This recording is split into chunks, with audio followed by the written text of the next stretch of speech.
In these political videos, I have had to defend my position from both libertarians and communists. There was an issue of innovation I used against the communists, and it was pointed out to me that many new technologies have been innovated without the need of the free market. In fact, science in general doesn't do well in the free market. Science is the study of reality. From information found in this quest for knowledge, engineers and entrepreneurs can make new innovations that are either government or market-driven. Sadly, the libertarians seem to be confused and think that science is all about making money.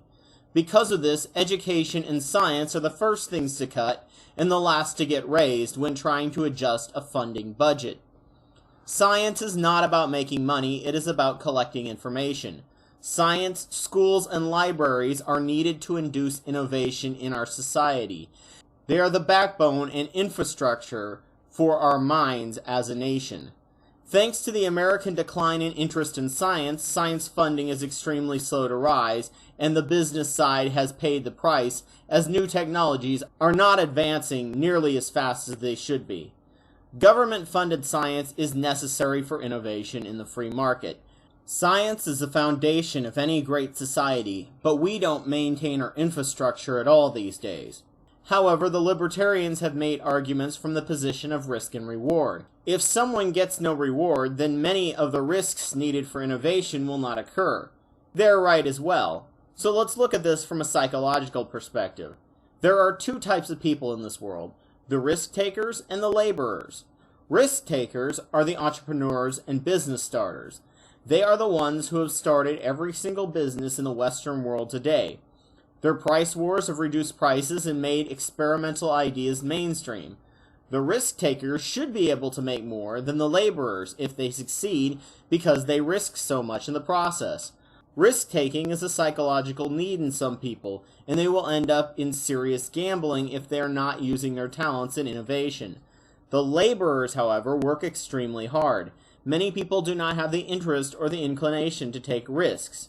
They prefer the slow and steady wins the race mindset, and they are the majority and the backbone of the nation. In an ideal society, the risk taker starts a new business and creates jobs, and the laborers work hard to maintain and make the business thrive. Problems arise, however, when risk takers begin to take risks with the laborers' jobs and money, such as what happened with the economic meltdown. In the past, the government understood this and set up regulations to ensure or at least limit risk to the non-risk taker. But in the Reagan administration, deregulation became the religious mantra because the GDP wasn't growing as fast as they liked, and this style of governing recklessly continued until the meltdown and is still the law. No regulation capitalism idolizes risk takers and takes no account for the laborers and the average Joe. Why do you think Cribs was such a popular show? Risk-taking is touted as the only way to make money, and when you do, you make an ungodly amount. No one talks about the risk-takers who failed, which is more than the ones who succeeded.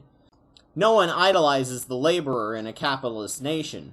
They do in the communist nation, though. So much so that the risk-takers are never allowed to reach their full potential and are suppressed. Marx did have the concept of the petit bourgeois that he condoned.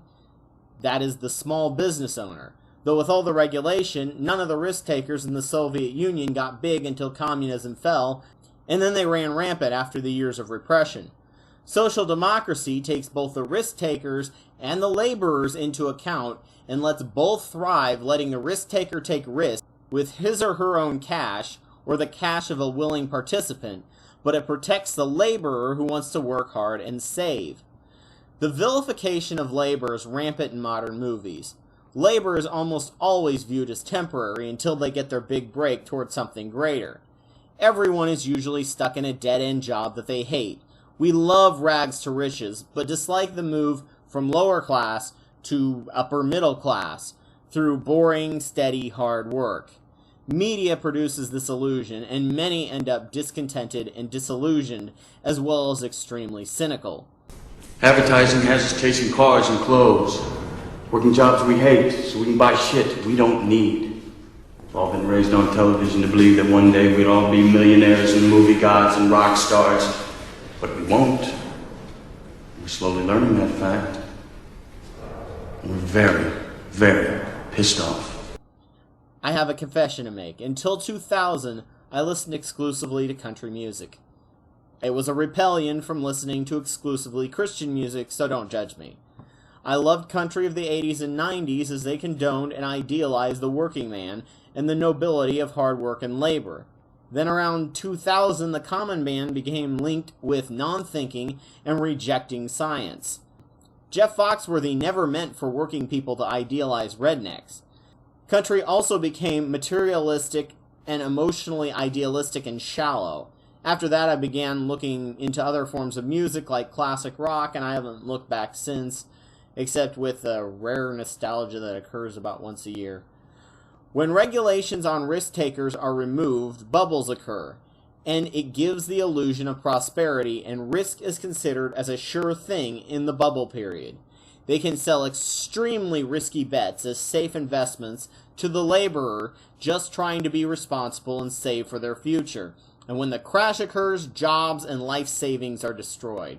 If the laborer is protected from the risk taker's risk, then the only people who would be on welfare would be the risk takers that failed and those on disability. Welfare is risk insurance, or should be. Most people do not have any desire to be on welfare. However, if you can't find a job, there's really no other choice. And when you have people with a lot of money playing Russian roulette with a company's money and investments and jobs, then welfare is going to have to exist. Our risk takers are still not regulated, and there was a filibuster in the Senate right now of even discussing the idea of regulating risk, because these giant great-grandchildren of risk takers stand to lose a lot of money, and that would mean less lobbyist funding. When a new business is founded, it is the brainchild and the work of the risk taker that gets it off the ground. It is his or her baby, and all the rewards should come directly to them. However, once it's moved to a mid-sized business, it is more the laborers that cause it to prosper and grow, and less the founder. By the time it reaches large size, it is usually corporatized and reaches an untouchable point, and the founders tend to have more money than he or she knows what to do with.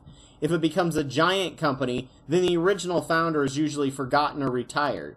It is now the property of the stockholders, who will work to do anything to eliminate cost and competition and raise sales. The children of these people with old money, or even the children of the founder, did nothing to risk themselves and just inherited what the founder made.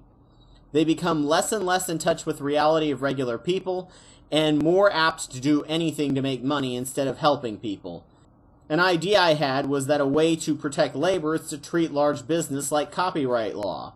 In the US, 70 years, I believe, is when copyright will expire. Perhaps when a business reaches a certain level, maybe the upper mid-size, then the laborers will begin to be given stocks until they reach a point where they have 51% voting interest or full ownership, and they can vote on all decisions. The initial risk taker will be dead most likely and have gotten all the reward for his or her risks, and laborers will receive the rewards for making the business grow and maintaining stability in the business. This is a rough idea at this point, but it's the starting point. How this would actually be implemented would require more engineering. People will still be driven to take risks, and they would have a greater chance of succeeding. Investors would be more likely to take risks in smaller businesses and give them a financial leg up, but why bother when they can invest in giant businesses and make tons of money off the backs of their laborers and the health of public from pollution? Jobs would be more stable and GDP would rise at a steady rate as opposed to a bubble, then crash when fake money was creating the illusion of prosperity and then evaporating, which is usually absorbed by the labor class who took no risks but still suffer the consequences of a risk-taker nightmare.